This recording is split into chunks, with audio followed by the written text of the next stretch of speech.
ಎಲ್ಲರಿಗೂ ನಮಸ್ಕಾರ. ನಾನು ನಿಮ್ಮ doctor B K Ram Praveen, Janata Ayurveda Hassan. ಓಂ ನಮಾಮಿ ಧನ್ವಂತರಿಮಾದಿದೇವಂ ಸುರಾಸುರೈರ್ವಂದಿತ ಪಾದಪದ್ಮಂ ಲೋಕೆ ಜರಾರೂಪೈ ಮೃತ್ಯುನಾಶಂ ಧಾತಾರಮೇಶಂ ವಿವಿಧೌಷಧೀನ ಧನ್ವಂತರಿ ರಮಾನಾಥಂ ಸರ್ವರೋಗ ನಿವಾರಕಂ ಆಯುರ್ವೇದ ಪ್ರವರ್ತಾರಂ ವಂದೇ ಪೀಯೂಷದಾಯಕಂ. ಸರ್ವೇ ಜನಾಃ ಸುಖಿನೋ ಭವಂತೋ ಸರ್ವೇ ಸಂತು ನಿರಾಮಯಃ. ಓಂ ಶಾಂತಿ ಶಾಂತಿ ಶಾಂತಿ.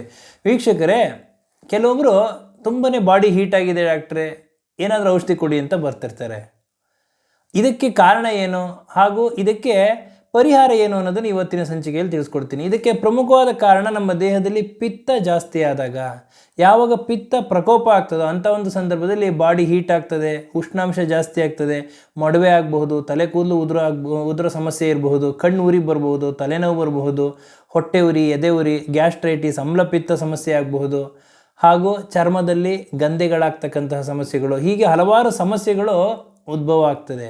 ಇದಕ್ಕೆ ಬಾಡಿ ಹೀಟ್, ಬಾಡಿನಲ್ಲಿರ್ತಕ್ಕಂಥ ಉಷ್ಣಾಂಶ ಜಾಸ್ತಿ ಆಗಿರೋದ್ರಿಂದ ಈ ಎಲ್ಲ ಸಮಸ್ಯೆಗಳು ಕಾಣುತ್ತದೆ.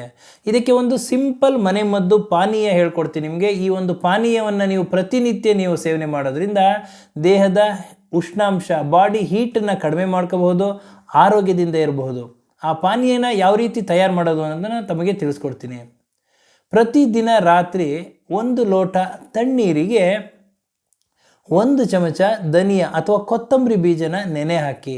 ಕೊತ್ತಂಬರಿ ಬೀಜ ನಮ್ಮ ದೇಹದ ಉಷ್ಣಾಂಶವನ್ನು ಕಡಿಮೆ ಮಾಡ್ತಕ್ಕಂಥದ್ದು ಶಕ್ತಿ ಇದೆ. ಅದರಲ್ಲಿ ದೇಹದ ಉಷ್ಣಾಂಶ, ದೇಹದ ಬಾಡಿ ಹೀಟನ್ನು ಕಡಿಮೆ ಮಾಡ್ತಕ್ಕಂಥ ಶಕ್ತಿ ಇದೆ.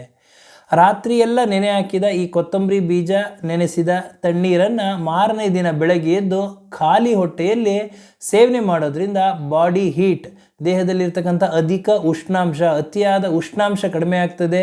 ಈ ಎಲ್ಲ ಸಮಸ್ಯೆಗಳು, ಪಿತ್ತಗಂಧೆ ಇರಬಹುದು, ಮೊಡವೆ ಇರ್ಬೋದು, ತಲೆ ಕೂದಲು ಉದುರುವ ಸಮಸ್ಯೆ ಇರ್ಬೋದು, ಗ್ಯಾಸ್ಟ್ರೈಟಿಸ್ ಸಮಸ್ಯೆ ಇರ್ಬೋದು, ಅಮ್ಲಪಿತ್ತ, ಎದೆ ಉರಿ, ಹುಳಿ ತೇಗ್ ಬರ್ತಕ್ಕಂಥ ಸಮಸ್ಯೆ ಇರ್ಬೋದು, ಕಣ್ಣುರಿ ಇರಬಹುದು, ಈ ಎಲ್ಲ ಒಂದು ಸಮಸ್ಯೆಗಳು ನಿವಾರಣೆ ಆಗ್ತದೆ.